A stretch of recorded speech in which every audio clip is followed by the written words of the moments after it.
1, 2, 3, go!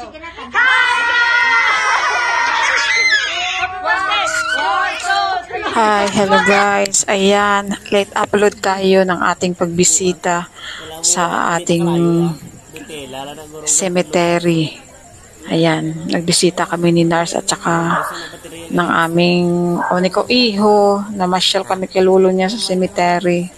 Ayan, nasa public cemetery kami.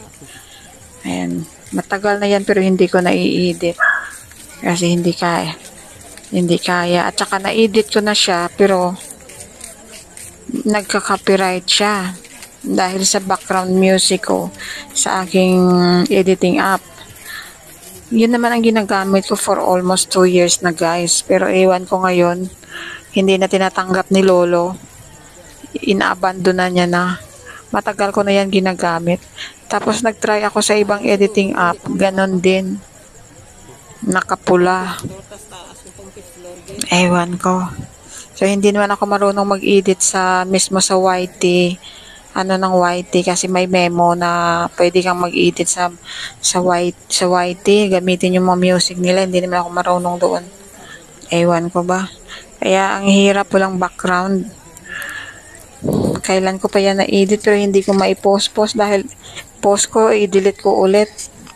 Dahil mayroon siyang lipstick sa sa background music niya.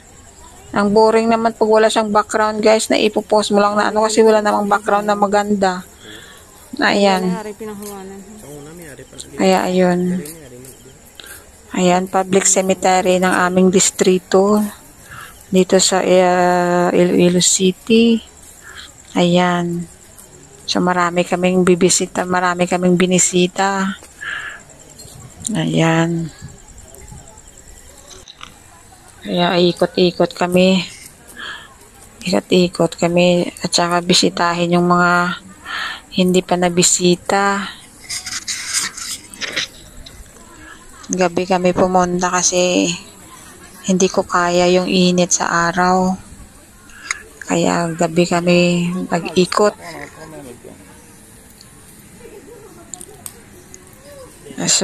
Mainit kasi, sobrang init. Kaya hindi ko kayang umano sa araw. So, panggabi lang guys ang beauty natin. Kahit saan magpunta, kahit magpunta ako kung may bilihin kong lumalabas lang ako pag wala ng init. Kasi para ako masupukit sa labas. Sobrang init. Ayan. Tiyuhin at saka mga tiyahin at saka lolo ng aking partner. Ayan. Pupunta pa siya sa iba. Yung iba nga guys, hindi na namin tinirikan ng kandila. Kasi sa sobrang dami. Kung tutuusin sa buong cemetery dyan inikot namin, parang halos pamilya yung nakalibing. Nako. Sa sobrang dami ng pamilya. Yung sa akin kasi guys, nasa province kasi ako nasa province kasi ako ng Iloilo City. Medyo malayo siya. Kaya, hindi naman ako makapag-travel pa ng malayo. Hindi ko pa kaya. At saka, kakatapos ko lang mag-chemotherapy. Noong, November 20, yung last chemo ko. Kaya ito nagpapahinga pa ako. Medyo hindi pa maganda yung karamdaman ko. Ayan. Tinatry ko nga man na maglabas para makalakad-lakad ng kahit konti. Pero, ang bilis ko pang mapagod. Hindi pa ako masyado nakarecover sa pang last chemotherapy ko. Kaya pahinga-hinga muna ako. Ayan. Ay. Ngayon. Si John Mark. First asawa ng first cousin niya. At saka dalawang second cousin niya. Yung isa kalilibing lang. Wala pa isang buwan. Kaya ayan. Ayan, puro niya ang pamilya niya, no? Si Rosario, mag-asawa na sila? Salvador. Tiyuhin. Nasa yan sa side ng nanay ng mother-in-law ko. Hindi na kita pa kay Lola. Ayan guys. At dito naman banda, lola namin. Nanay ng father-in-law ko. Ayan, sa may blue na plastic.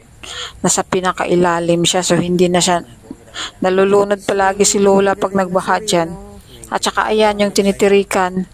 Si ano yan, si Bomboradyo Rino Arconis.